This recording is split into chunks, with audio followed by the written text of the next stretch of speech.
Okay, I'm going to read a poem about cigars. Today, I have a Perdomo, and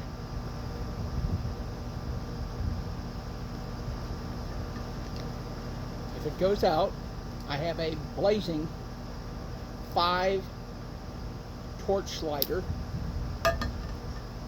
and if I'm thirsty, I have Powerade. I am reading from my book of poetry about cigars called Spanish Cedar. So, all of these poems do not rhyme. They read like a story, according to some friends, and I'll let you decide. This first poem is called A Paul Harvey Cigar. Opening the sandwich bag, I removed another sandwich bag, and from that lifted out the second half of a Spirit of Cuba. An Alec Bradley cigar rolled from the leaves of Honduras and Nicaragua and priced in the $3 and $4 range. It resides, when not in a box of 20, in the house brand area of my cigar shop's humidor.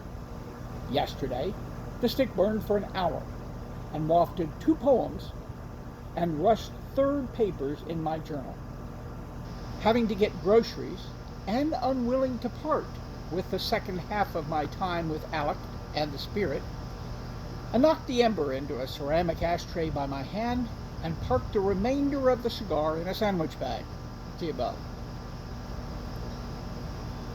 Informed and experienced individuals have rejected this practice, but then noted a time limit for storage while keeping stick quality. 2 or so hours are the latest for a relit stub to deliver a decent smoke. Perhaps. Now a segue to the poem being written when the fresh spirit was burning well. My grandfather, Big Fred, a World War I and World War II veteran, owned no working radio or television within the walls of his 1850 home. Deep in the forested area outside of Fredericksburg, Virginia, retired as a full bird colonel from the U.S. Army. He didn't need either. He had his books, his poetry to protect him from inanity and idleness. He researched family histories and traced his lineage back to England. He chopped firewood that burned relatively quietly to warm his den. Oh, a correction. He owned a radio in the dashboard of his 1960 Volkswagen Beetle. Every day, a few minutes before noon, he would walk across the grass to his car, start it, and turn on the radio, already tuned to the proper station. He would wait at ease for the Paul Harvey story and comments, which delivered a chuckle to tag my grandfather's dry humor. After the rest of the story, he would turn off the radio and the car and return to his den, where a fire crackled in a stone fireplace, pages rustled as they flipped and settled, his pen scratched notes and ideas on vellum, and a self-rolled cigarette accompanied his quiet reflections and fed his search for understanding. So, to the earlier point and to the rest of this story. Yesterday, a poem paused its flow after understanding. I got my groceries, a day passed. The next afternoon on my veranda, in the shade of oak and bougainvillea branches and leaves, I opened the cigar bag, retrieved the rest of the Spirit, and fired it up. Then stared across railroad vines and their glorious purple flowers, caught the sun reflecting to me from black-eyed Susans, and then, as smoke wisped up from the well-traveled stogie, opened my journal, found the poem, and called my father's sister. I read the poem to her 85 years. Silence. Then, that's it. Realizing I had not given full appreciation to the Bradley, nor to my grandfather's memory that day, I tasted a bit of Honduras and Nicaragua, and found the rest of the poem in its smoke.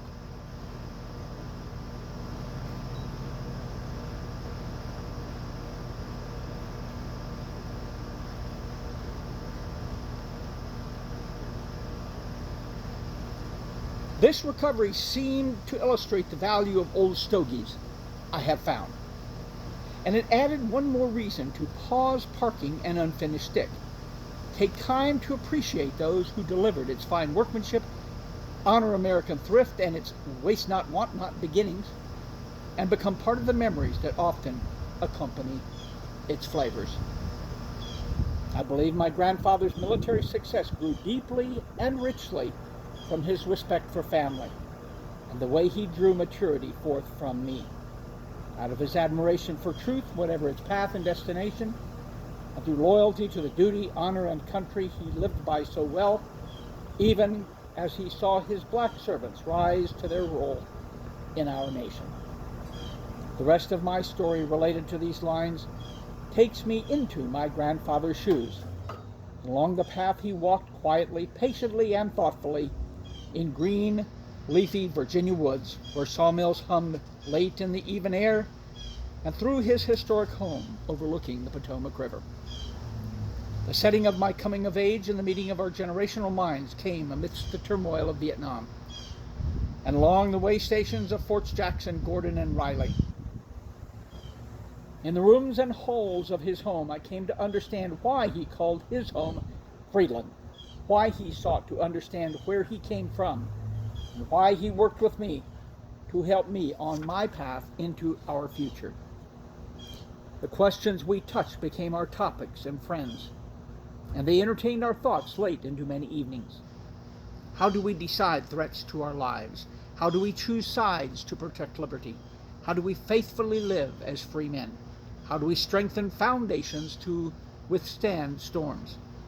Time, listening, and respect. Those gifts my grandfather gave me, wrapped not in prettiness and hallmark, packed not in sign bats and poles, but protected with sacred love. I was and remain his bloodline, and he built the freedland within which I grew and lived. I understand my father and his love, because I am my grandfather, walking life in his well-fitted shoes.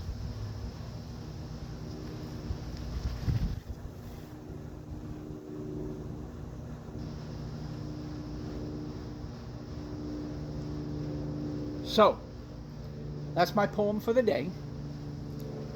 I'm testing different ways to promote the awareness of my book and the value of poetry in collecting and saving the experiences we all have with our cigars and with leaf from whatever country and whatever land and whatever people it has grown through. Thank you. Have a nice afternoon.